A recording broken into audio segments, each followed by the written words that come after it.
to steal from the Empire? You just walk in like you belong. They're so proud of themselves. So fat and satisfied. They can't imagine that someone like me would ever get inside their house.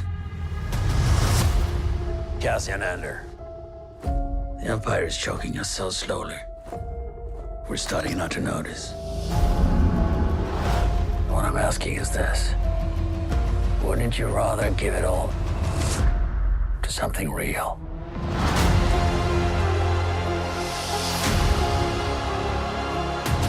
I need all the heroes I can get. For the greater good. Call it what you will. Let's call it war.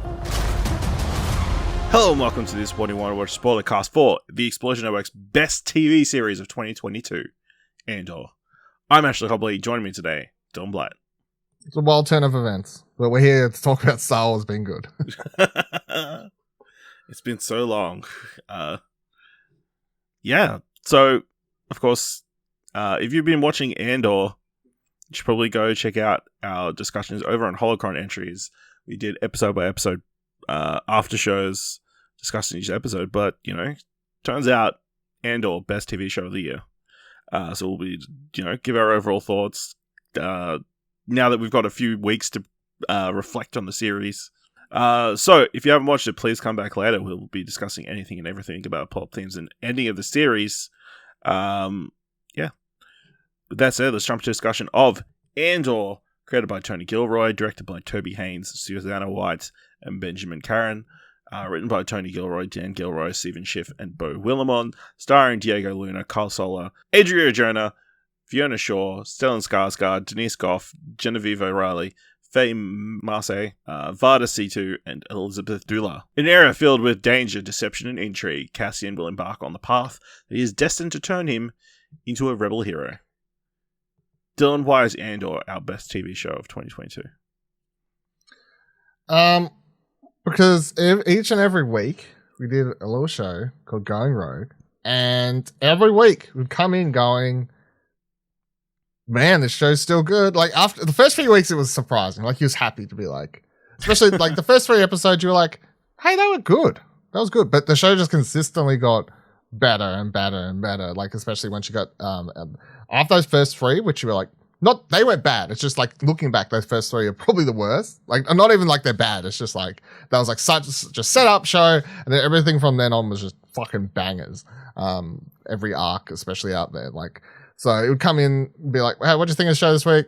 Amazing. By the end, it was sort of redundant to keep saying the show was good. So I was like, of course it's good. We've always known it was good at this stage.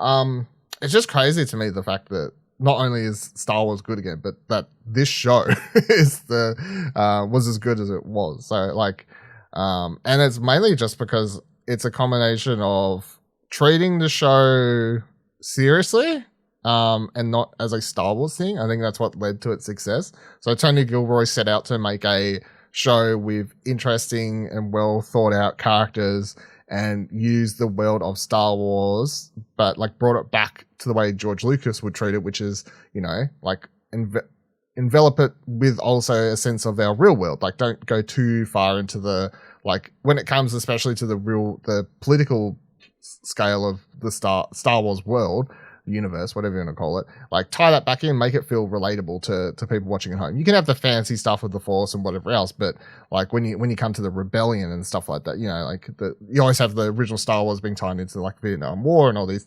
other elements that George was inspired by at the time. So I feel like all the characters, like the rebellious actions, are just very understandable and give these very layered and interesting characters. And I think that's why the show is so good. It's not because it's not because it's a good Star Wars show that's got like laser beams and cool fight scenes or whatever. It has some really great action scenes and stuff, but the reason the show's so good is because the characters are so well thought out, so well written. Got these amazing performances by people treating them as real characters, not as comic book superhero, like one note characters, which everything else in the Star Wars Disney Plus series has felt like, for the good or bad. Like, we like The Mandalorian for the most part, enjoy that show, but it does feel more fun than flavorsome for the most part. Obi-Wan was 100% that. Like there was very little in Obi-Wan outside of just so focused on getting this whole Darth Vader Obi-Wan thing down that they really just didn't make it at all interesting because they were so focused on, like, I guess people will enjoy it because it's a thing rather than why or anything. So, yeah, super surprising it's as good as it is, but it just is. Yeah. Yeah. I think just the level of detail is so incredible. Obviously, much has been made of it being very practical. On sets, not in the volume, which kind of sets itself from the other Star Wars series so far. Just obviously a series not focused on Jedi or Force powers or any of that. Just a very small story, but having large ramifications. Just the kind of in-depth look at rebellion and like how rebel movements are created, and obviously there's lots of different moving speeches throughout the season. Like I've gone back and watched that Martha speech like a couple of times from that last episode. It's like moving every single time. Still disappointing she didn't get to say fuck the Empire. Yes, I mean that is the major takeaway from the end of after the series when it's revealed, you know, they wanted her to say fuck the Empire, and it's like imagine if that would have like taken it to another level. But you know, yeah, just the different way, just the different worlds that we're able to see in the show. Obviously, we've got what's the planet? Ferrix. And I think someone pointed out, like, the culture of Ferrix is like has been more explored than any other like culture from Star Wars at all. Like, here's all their grieving rituals, and here's what they do when people die, and here's other elements of the planet. You know, it feels like an entire planet, even though really it's just one city and one part of the. It's just one location, this giant galaxy. You can tell it's a working planet. Everyone there sort of like it's a very like a working centralized place. And until the Empire came down after the events of those first couple episodes, they were just like sort of happy to, you know, it was a small town vibe, but everyone did their jobs and got to work or whatever else. But yeah, so then you bring in like the Daughters of Ferrix stuff, the turning you into a cement block, putting you in a wall, so you're always part of the city and all that. Yeah, like so much really interesting stuff, which we kept pointing out in the going rogue thing, where you'd like be like, they never explained this one episode, but it's because just naturally the next episode, when it actually made sense to explain why and have a character actually fit it into a conversation, that's when it would come up. Like this. Yeah. And you know, they've explored parts of Star Wars that we haven't, you know, seen explored yet. We've got the whole Nakina 5 arc, which is some of the best television of the year, clearly. Andy Serkis showing up, stealing people's hearts over the course of 3 episodes. You know, and we've got this crazy prison. We get a crazy prison break series inside of this, you know, story, with the crazy design prison with like electric floors, and they're building machines, and you know they've got all these tubes and pipes and all kinds of bullshit. Yeah, just all this creative new elements to Star Wars that, you know, fits in with the idea of the Empire and Star Wars, but you know, we have never seen on screen before. So I think, and just visually, like every single episode is beautiful. It's like crazy how good this show looks. Like I've seen like them talking about like shooting the Nakina 5 stuff and how hard that actually was, because obviously it's very disorientating having all that white light everywhere, and then them in that room having to shoot and having nowhere to sit, so they just have to kind of stand there barefoot on this set. Yeah, it's freaking crazy. So Diego Luna, fantastic.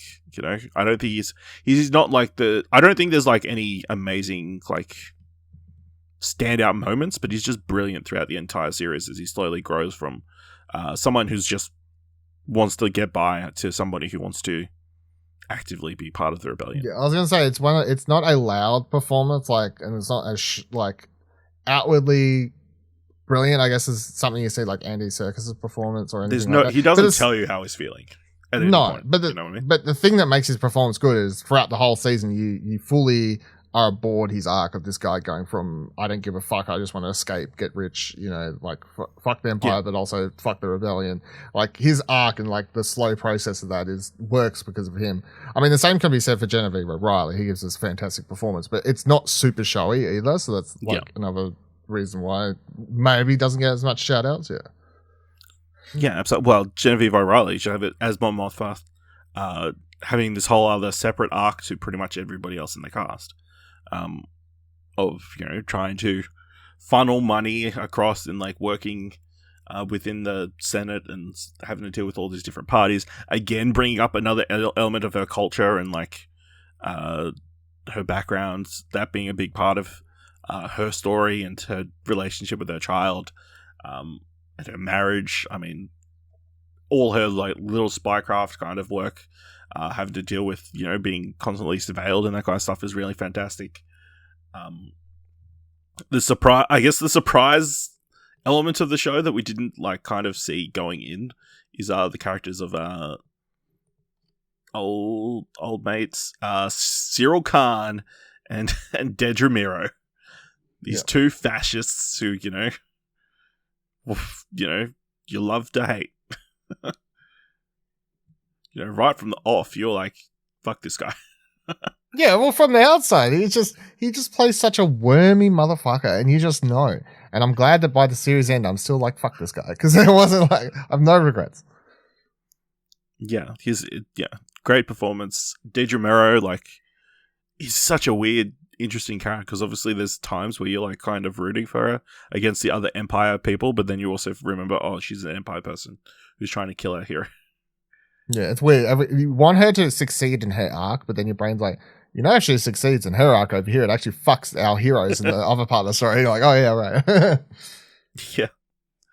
And then you've got Stellan Skarsgård, who, fantastic as this shadowy figure kind of behind, pulling the strings of Luthen with his crazy spaceship and, and the ability to turn off Andor to Mothma. Ability to drop character, raise character in a drop of a dime.